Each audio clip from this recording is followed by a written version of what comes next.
The phone rings. You see the number, you do not recognize it, and for a moment you think, maybe I will not answer. Maybe I will let it go to voicemail. Maybe later. But you know you cannot do that forever, so your thumb moves toward the screen, and the word answer feels enormous. Welcome to your English Toolbox. I am Miranda, and this is the Basic Survival Kit, a short series designed for one thing only, to give you the exact words you need in the moments that frighten you most. We are not here to study grammar. We are here to survive and then to grow. Want to take your learning even further? Find your English Toolbox on YouTube to watch every episode with subtitles. It is the best way to support this project, and we truly appreciate it. Today's situation, the phone call.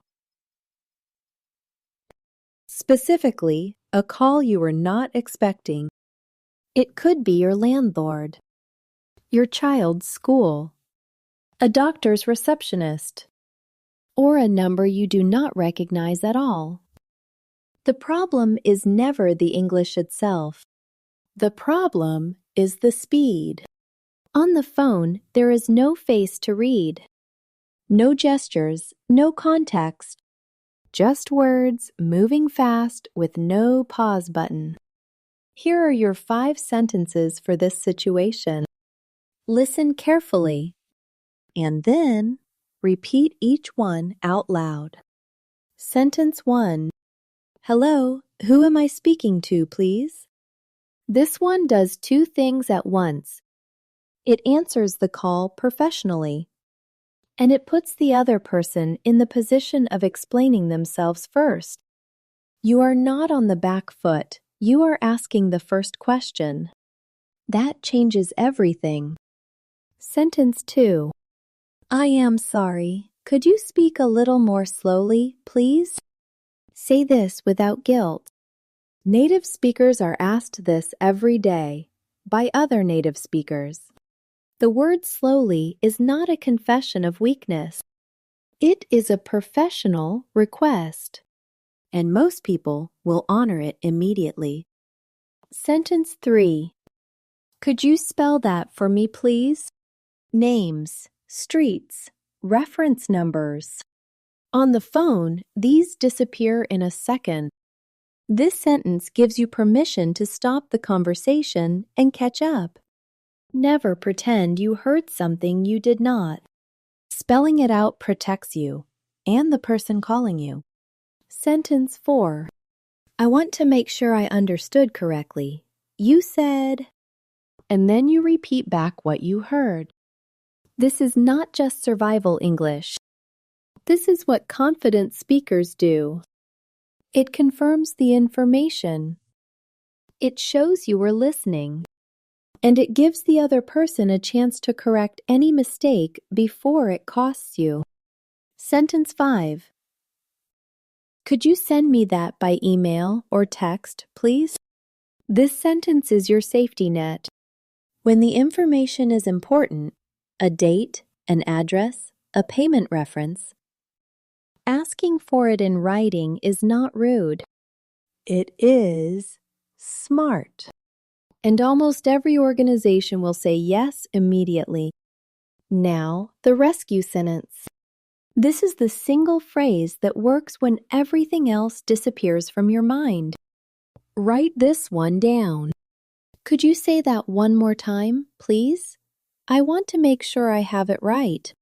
Say it again, out loud, right now. Could you say that one more time, please? I want to make sure I have it right. That sentence does something remarkable. It asks for repetition.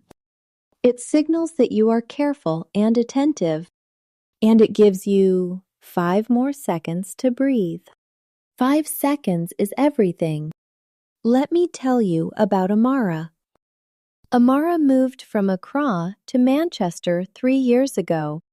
She told me that for the first 6 months, she never answered unknown numbers. She let every call go to voicemail and then felt ashamed when she could not understand the message either. One afternoon, her daughter's school called.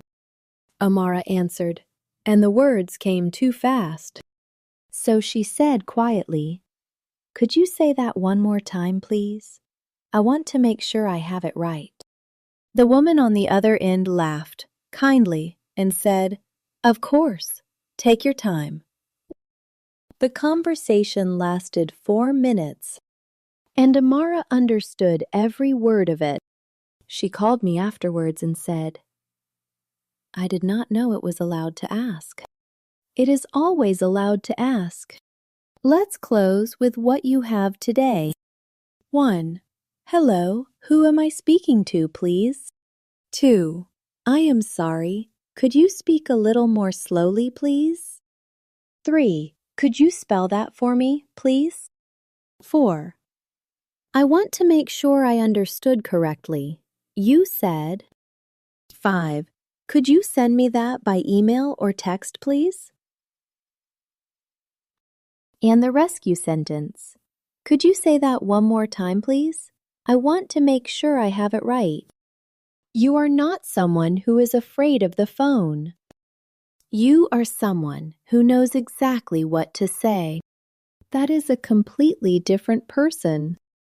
And that person is you, starting today. If you made it this far, you are truly committed to your English. Please head over to YouTube, search for your English Toolbox, and subscribe. Your support there means the world to us and keeps this podcast growing. I am Miranda, and I will see you in the next one.